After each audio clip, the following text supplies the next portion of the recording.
사랑하는 우리 명지전문대학 제자들, 특히 또 독서와 토론을 듣는 우리 제자들, 이제 2학기 후반부로 강의가 진행되고 있습니다.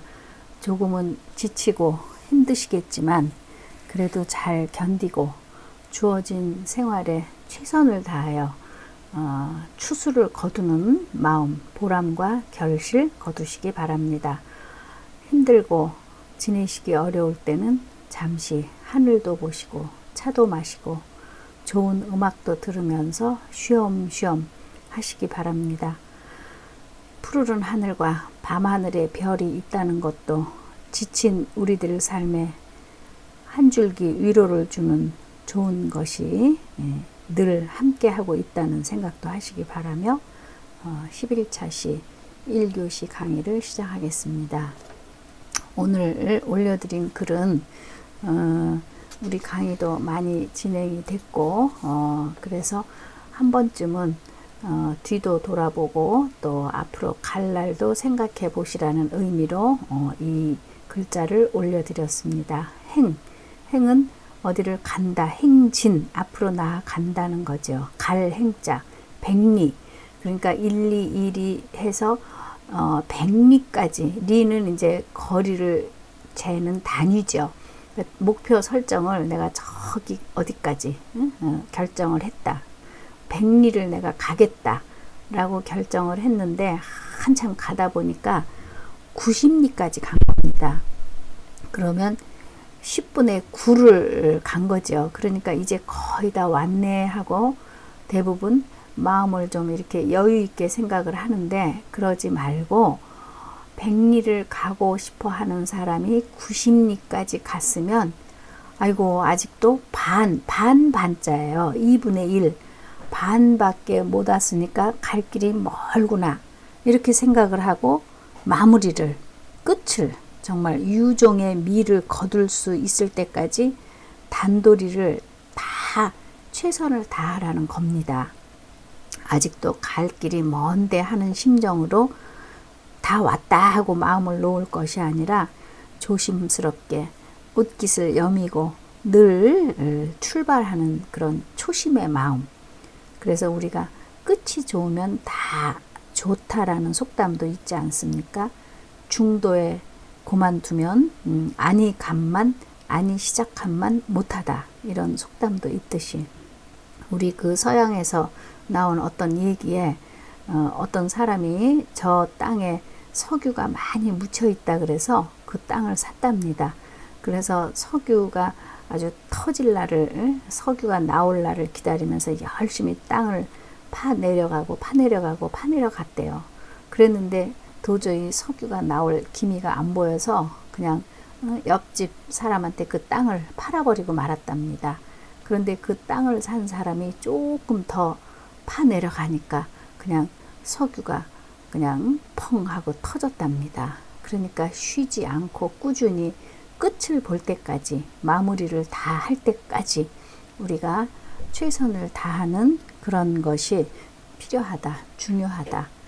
행백리자, 백리를 가고 싶어하는 사람이 90리까지 갔으면 아직도 반밖에 오지 않았으니까 더 마지막 마무리할 때까지 최선을 다하는 마음이 바로 행백리자 반 90의 마음입니다. 이제 오늘은 가을에 한 번쯤 읽고 또 생각하면 참 좋을 만한 수필 한 편을 우리 제자들에게 보여드리려고 합니다. 그동안 우리는 시 공부도 했고 문학 이론 공부도 했고 고전 공부도 하고 했습니다. 이제 고전 수필도 있지만 뒤에 또 공부하기로 하고, 오늘은 현대 수필 중에 한 편인 우리 책의 150쪽부터 시작해서 이제 끝에 또 실려 있는 법정 스님의 무소유라는 글을 공부하겠습니다.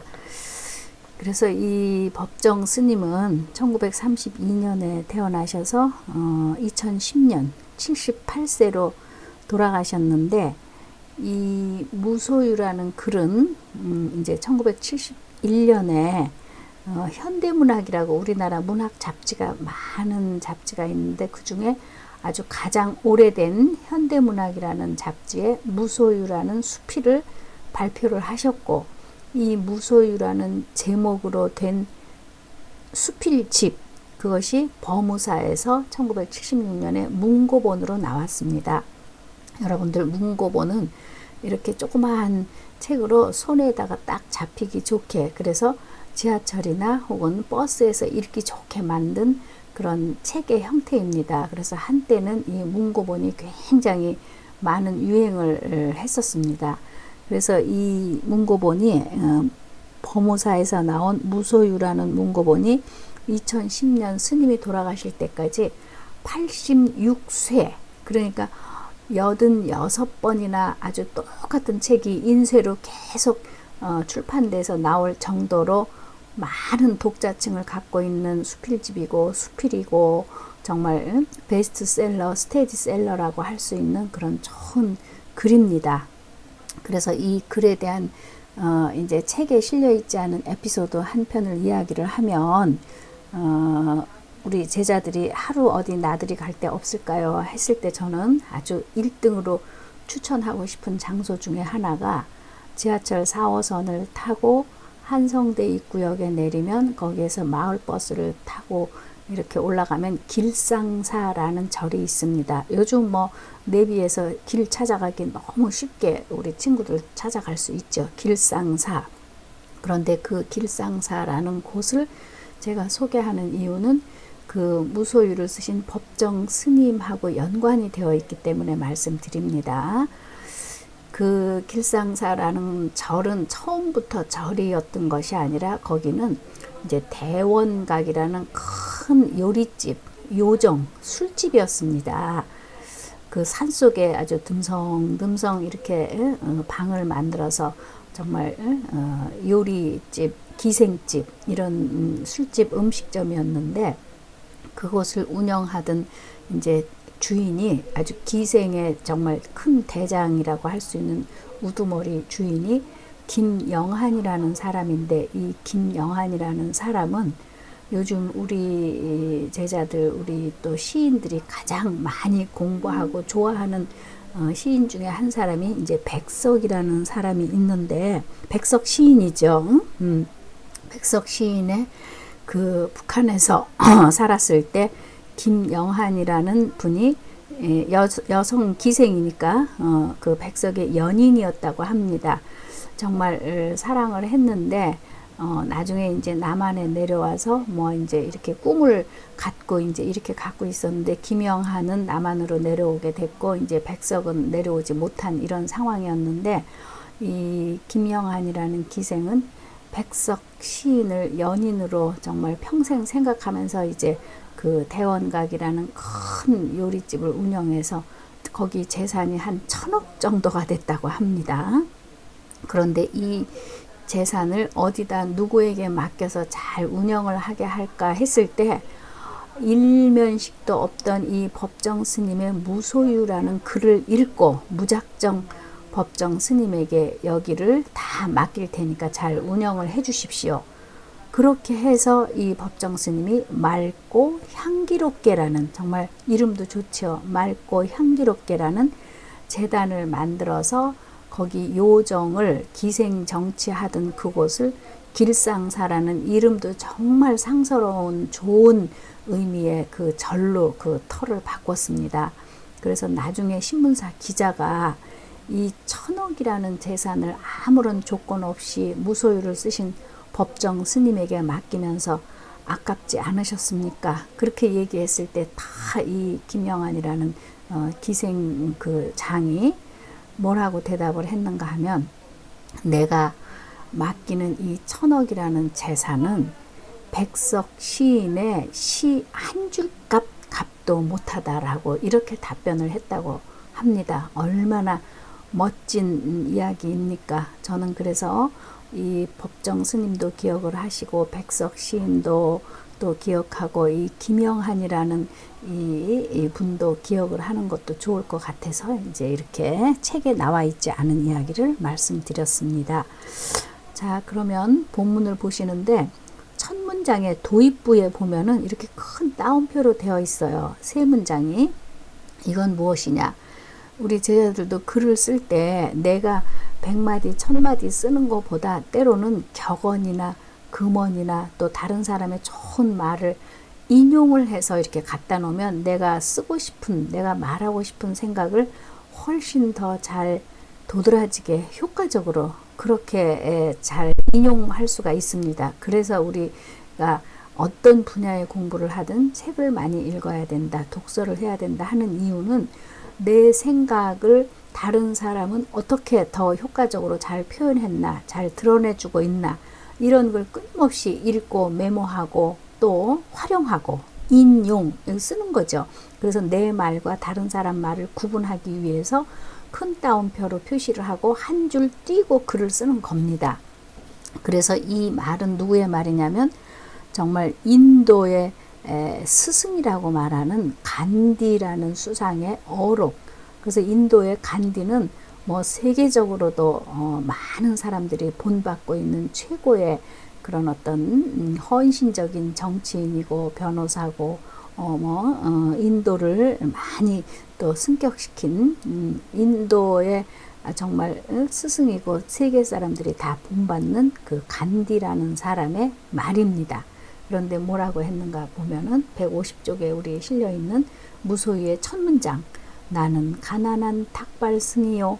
탁발승이라는 거는 그저 나는 그 불교에서 스님들이 이 집 저 집 다니면서 밥을 얻어 먹는 것도 하나의 중요한 그 수련, 수도 행위라고 보는 거예요.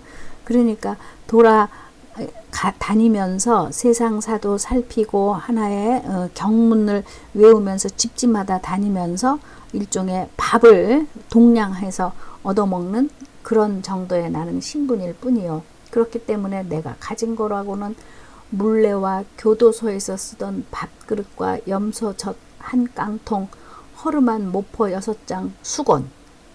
그러니까 가진 물건은, 물레라는 거는 이제 그 실을 자아서 옷감을 만들어서 내가 옷을 만들어 입어야 되니까 그 조그마한 거 하나와, 그리고 교도소 핍박받고 했으니까 인도를 이제 해방시키기 위해서 많은 활동을 했었던 영국에서 공부한 이 간디 스승, 간디 수상. 그러니까 밥그릇 있어야 얻어먹고 다닐 수 있고, 그 다음에 우유 한 통은 먹어야 살고, 그리고 기껏해야 이제 덮고 자야 되니까 모포 6장하고 세수하고 쓸 때 수건, 요 정도의 물건이 내가 가지고 있는 전부다. 그리고 대단치도 않은 평판은 그 남들이 그 사람 이렇대 저렇대라고, 그런데 이 인도의 스승이니까 간디 수상에 대해서 너무 전 세계적으로 이제 훌륭한 사람이다라고 말을 하지만 내가 나를 봤을 때는 그렇게 나는 그런 소리 들을 만한 그런 사람도 아니다. 대단치도 않은 사람을 이렇게 보고 있는 그것뿐이다. 아, 이렇게 그냥 그 유명한 인도의 간디 수상이 이런 말을 하니까 한 줄 띄우고, 나는, 여기서 나는 바로 이제 법정 스님이죠. 이 얘기를 듣고 너무 몹시 부끄러웠다는 거예요. 이 간디 어록에서 이 글을 읽고는 전 세계인이 숭상하는 인도의 그 간디 수상이 기껏해야 갖추고 있는 게 이것뿐이라니 나는 너무 부끄러웠다. 내가 가진 것이 너무 많다고 생각되었기 때문이다. 가진 거, 여러분들도 지금 이거 들으시면서 이렇게 주변을 돌아보십시오. 가진 것이 정말 이것저것 필요한 거 안 필요한 거 너무나 많은 정말 물건들 속에 혹시 놓여 있지나 않으신지요? 한 번쯤 생각해 보시기 바랍니다. 그래서 우리들은 필요에 의해서 물건을 갖게 되지만 때로는 그 물건 때문에 적잖이 마음이 쓰이게 된다. 그러니까 무엇인가를 갖는다는 것은 다른 한편 무엇인가에 얽매인다는 것이다. 그렇죠. 내가 정말 어떤 필요에 의해서 물건을 하나 사게 됐고 소유하게 됐어요. 소유죠, 소유. 그런데 그 소유하게 되면 소유한 것을 지켜야 되니까 얼마나 힘들게 됩니까? 조그만 집에 살았을 때 어떤 홀가분한 마음과 더 큰 집으로 가서 이제 소유를 하게 되니까 그걸 반짝반짝 빛나게 갈고 닦고 하기 위해서 청소도 기타 등등 얼마나 돈도 재산세도 많이 내야 되고 얼마나 많은 마음이 쓰이게 됩니까? 그러니까 정말 소유냐 존재냐 하는 우리 글도 기억하듯이 내가 새 장에 나 혼자만 보려고 소유하려고 새를 가두어서 기르는 것이 아니라 새 장 문을 열어서 새가 훨훨 자유롭게 날아가게 하면서 끝내는 다시 나에게 돌아오게 하는 것이 진정한 의미의 사랑인 것이다. 이렇게 또 비유해서 이야기도 하죠. 그러니까 소유는 정말 괴로운 것이다. 힘든 것이다. 필요에 의해서 소유하게 됐지만 때로는 그 소유한 것 때문에 마음이 많이 쓰이지 않는가. 그래서 필요에 따라 가졌던 것이 도리어 우리를 부자유하게 얽어맨다고 할 때 주객이 전도되어 우리는 가짐을 당하게 된다는 말.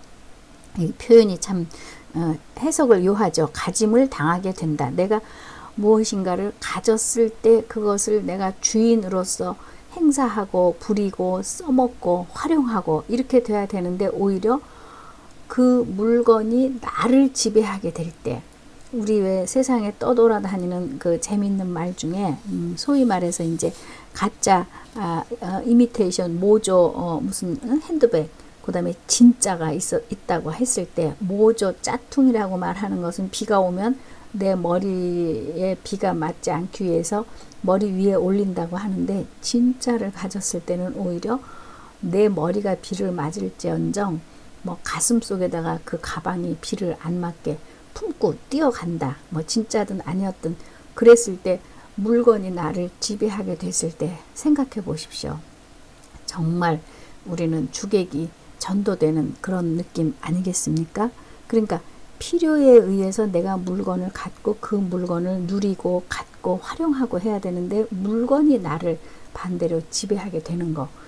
저는요, 우리 내년쯤에는 우리 제자들과 함께 기회가 된다면 MT도 가고 OT도 가고 할지 모르겠는데 전에는 뭐 수도 없이 많은 신입생들 들어오면은 뭐 한 20, 30년을 신입생 OT를 가죠. 또 동아리 지도교수도 저는 30년 이상을 했기 때문에 그러면 가서 제가 꼭 빠뜨리지 않고 하는 이야기가 있습니다.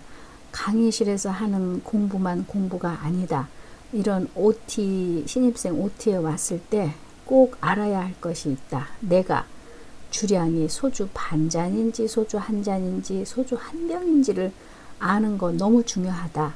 그래서 이 신입생 OT에 와서 여기는 선배도 있고 조교도 있고 선생님도 계시고 하니까 잘 추스려주고 또 잘 보호해 줄 수도 있기 때문에 여기에서 소주 한 잔을 먹으니까 내가 참 기분이 좋구나. 그런데 한 잔이 넘어가니까 힘들어지네. 그래서 이렇게 둘러앉아서 주고받고 이야기도 하고 노래도 하고 하다 보면은 옆에 있는 친구가 힘들어하는 친구를 살그머니 데리고 나가서 등도 두드려주고 찬 공기도 쐬게 하고 그리고 이제 아주 또 다시 또 제자리에 와서 앉는 모습을 내가 이렇게 물끄러미 바라보면서 미소 짓는 적이 있습니다. 그것은 무엇이냐면 술이라는 것이 나에게 기쁨을 주고 내가 그것을 갖고 놀고 지배했을 때 술이 나한테 의미가 있는 것이지 반대로 한 잔이 나의 정량인데 두 잔, 세 잔 먹으면 술이 나를 지배하게 됐을 때는 얼마나 추해집니까? 다시 우리 또 돈이라는 거 생각해 보죠. 돈이 많으면 많을수록 또 돈의 필요성 모르는 사람은 없죠. 그런데 지금 내 입장에서 돈이 얼만큼 있는가를 잘 주제 파악이라는 것이 우리 문학에서만 필요한 것이 아니라 모든 생활에서 저는 필요하다고 생각합니다.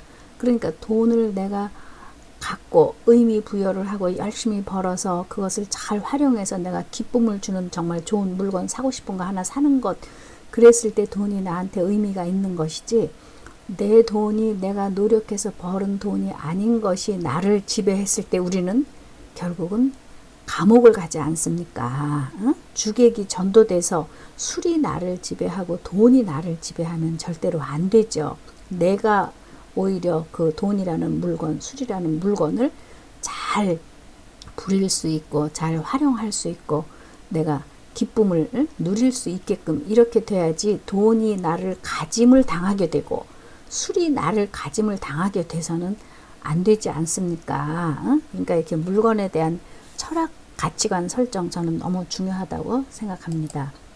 그래서 이제 스님이 예를 하나 드는 거예요. 우리 제자들도 이런 나의 어떤 주장을 이제 설득력 있게 하려면 실질적인 에피소드, 예를 하나 이제 이렇게 잘 가져와야 됩니다. 그래서 스님께서 예를 든 것이 지난해 여름까지 난초 화분, 두 화분을 정성스레 정말 정성을 다해 길렀었다.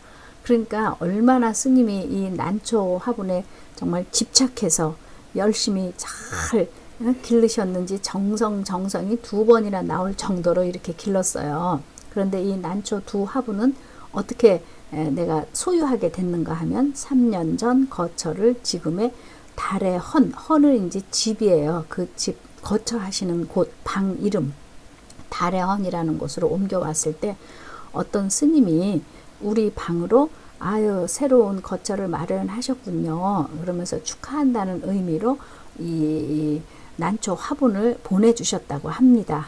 그러니까 혼자 사는 거처라 스님이 혼자 계시는 곳이니까 살아있는 생물이라고는 살아서 숨쉬고 어떤 생체 활동을 하고 있는 생물이라고는 스님 살아계시니까 그리고 식물 우리 죽은 게 아니죠. 응?